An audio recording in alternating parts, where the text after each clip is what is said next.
তোর সঙ্গে সঙ্গে আমার লাশ বাড়ির উপরেই থাকবে। সে বললো ওটা আমার কাছে বিক্রি করে গেছে। উনি বিক্রি করছে নিজে হাত দিয়ে বিক্রি। খুবই সাধারণ একজন মানুষ ছিলেন। সারাটা জীবনই পশু পাখির উপরে ওনার শেষ করছে আর একটা পাতা বেছে নেই সে। মৃত্যুর পর আমার লাশ বাড়ির উপর থাকবে, কিন্তু অভয়াশ্রম থাকবে না। জীবদ্দশায় এমন আশঙ্কাই প্রকাশ করেছিলেন পাখিবন্ধু আকাশকলি দাস।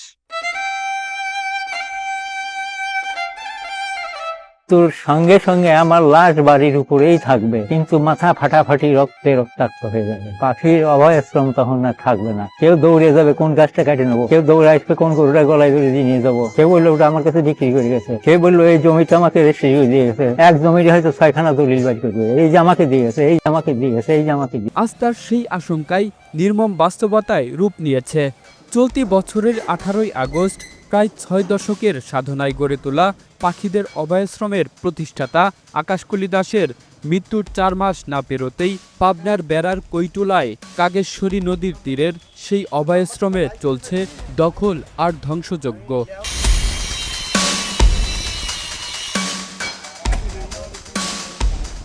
দলিলের দাবি তুলে নির্বিচারে কাটা হচ্ছে গাছ, তাড়িয়ে দেওয়া হচ্ছে পাখিদের। অসিত ঘোষ বলেন, এই জমি আমরা রেজিস্ট্রি করে নিয়েছি, আইন অনুযায়ী আমরা জমির দখল নিয়েছি। উনি নিজে 40 লক্ষ টাকা ঋণ, সে ঋণের টাকা উনি বিক্রি করছে নিজে হাত দিয়ে বিক্রি করছে। উনি অসুস্থ হওয়ার আগে না, অসুস্থ হওয়ার পরে তো জ্ঞান বুদ্ধি ভালো ছিল তো, ওনার খালি মনের পাওটা ভেঙে গেছিল, তাছাড়া জ্ঞান বুদ্ধি তো ভালো ছিল। উনির ইটুকু নাই, 1% নাই। না বিক্রি করছে উনি কত? সবই উনি বিক্রি করাই ধরে, আমার দিলেও তো বিক্রি করাই হয়েছে। উনি তো সব, উনার আর 1% নাই। আপনাকে কতটুকু দিয়েছে? যা আছে সাকুল্য সম্পত্তি বিক্রি করছে, সে নিজে হাতে বিক্রি করছে, আর যা ছিল অবশিষ্ট আমাকে দিয়ে দিছে।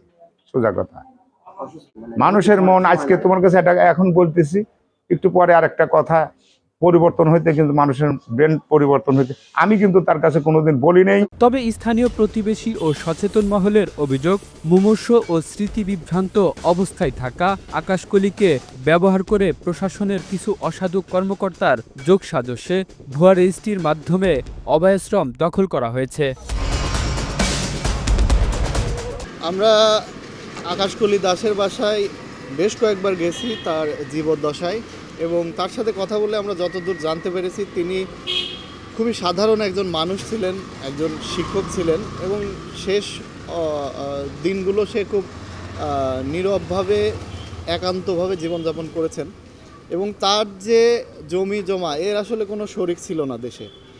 তো সেইখান থেকে এখন শুনতে পাচ্ছি যে তার যে জমি তারা নাকি কিনেছে বা তার থেকে নিয়েছে বা দান করেছে।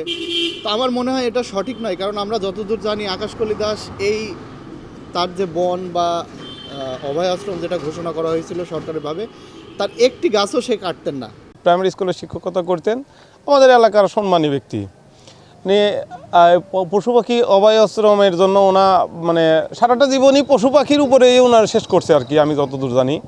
কিন্তু লাস্টে এই জিআইজেডের সংস্থা থেকে আর কি এটাকে পশু অভয়াশ্রম হিসেবে উনি মানে আমরা জানতাম। কিন্তু এখানে ওনা কোনো জায়গা জমি অভয়াশ্রমে বা সরকারি নামে দানও করে দিয়ে যায় না, কিন্তু ওনা মারা যাওয়ার পরে আমরা জানি যে ওনা জায়গাটা বিক্রি করছে। মানে ওনার জীবদ্দশায় উনি যেটা করছেন যে পশু পাখিকে অত্যন্ত ভালোবাসতেন, ওনার জীবনটা ওই পশু পাখির প্রেমেই কাটাইছে। তা আমরা স্থানীয়ভাবে যেটা চাই যে আসলে ওনার যদি কেউ জায়গা কিনে নেয়, সে তো তার মতো করে আর নিজে এরকমই করবে। কিন্তু যদি জায়গাটা কোনো ভেজাল থাকে, ঝামেলা থাকে, আপনারা সেটা প্রশাসনের সাথে কথা বলেন, প্রশাসন এটা দেখুক। এটা বিক্রি করবে বা এটা নিয়ে বিলাসবহুলভাবে ওনা জীবনযাপন করবে, এটা বা আমরা এলাকাবাসী এটা চাই নাই বা ওনাও নিজের থেকে এটা চায় নাই। এখন পরবর্তীতে না হচ্ছে মারা যাওয়ার আগে আমাদের এলাকার সবাই শুনলাম যে নাকি বাড়ি বিক্রি করে দিছে, এরকম শুনলাম। তো সত্যতা আসলে আমাদেরকে ওইরকমভাবে জানি না, ঘর টর তুলতেছে এরকম।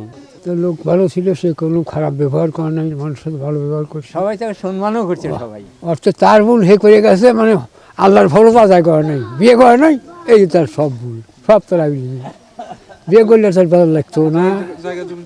এখন ওই যে গর্বী যে মোহাম্মদ না কেটা এই উঠেছি বিক্রি করছে না করছে না আমার বলার ক্ষমতা নাই। কলি দাস অসুস্থ হওয়ার কারণে ওই নিয়ে লিয়া চিকিৎসা করে 10 মাস 11 মাস চিকিৎসা করলো, তারপরে উনি একদিন হঠাৎ করে আমি গেছি, যা দেখছি অসুস্থ, সেবা টেবা করতে বা ভালোই সেবা করতে, হয়তো বগুড়াতে মারা গেছিলো, এসে আমরা পরে যা দেখলাম মরা, তাই নিয়ে দাফন করলো।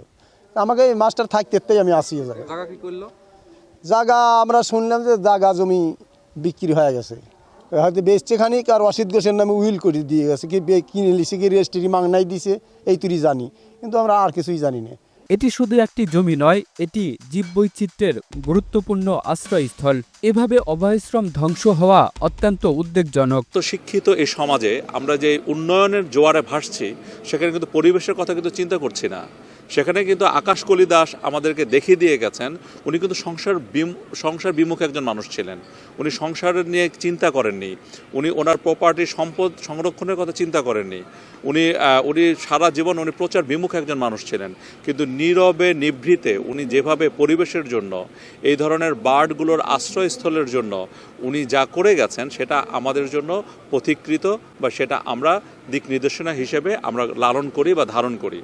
ইভেন আমি ব্যক্তিগতভাবে আমি আমার ক্লাসেও পর্যন্ত পরিবেশ সংরক্ষণের সেই মাস্টার্সের সেই ক্লাসে পর্যন্ত আমি এই আকাশকলি দাস সম্পর্কে আমি আমার ছাত্রছাত্রীদেরকে অবহিত করেছি এবং বলেছি যে সময় পেলে তার সেই আশ্রয়স্থল দেখে আসো, অর্থাৎ তার কাছ থেকে শেখার অনেক বিষয় রয়েছে। তো এমন একজন মানুষ যিনি তার সারা জীবনের সম্পদকে বিসর্জন দিয়ে উনি পরিবেশের সংরক্ষণে, এই পাখি সংরক্ষণের জন্য, পাখির আশ্রয়স্থলের জন্য যা করে গেলেন, এটা আমাদের রাষ্ট্রের এবং সমাজের দায়িত্ব এদেরকে সংরক্ষণ করা। 2014 সালে সরকারিভাবে এই বাড়ি ও আশপাশের এলাকা পাখিদের অভয়াশ্রম হিসেবে স্বীকৃতি পায়। ব্যক্তি পর্যায়ে দেশের প্রথম এই অভয়াশ্রম গড়ে তোলায় আকাশকলি দাস পেয়েছিলেন সরকারের ওয়াইল্ড লাইফ কনজারভেশন অ্যাওয়ার্ড সহ দেশি বিদেশি সম্মাননা। ইউসুফ আলী বলেন, রেজিস্ট্রেশনে কোনো অনিয়ম হয়নি, সবকিছু নিয়ম মেনেই হয়েছে। তার নিজ নামে খতিয়ান ছিল, নিজ নামে সব কাগজপত্র ছিল, সে তার হ্যান্ড ওভার করার তার যৌক্তিকতা ছিল বলে জমি রেজিস্ট্রি করা হয়েছে।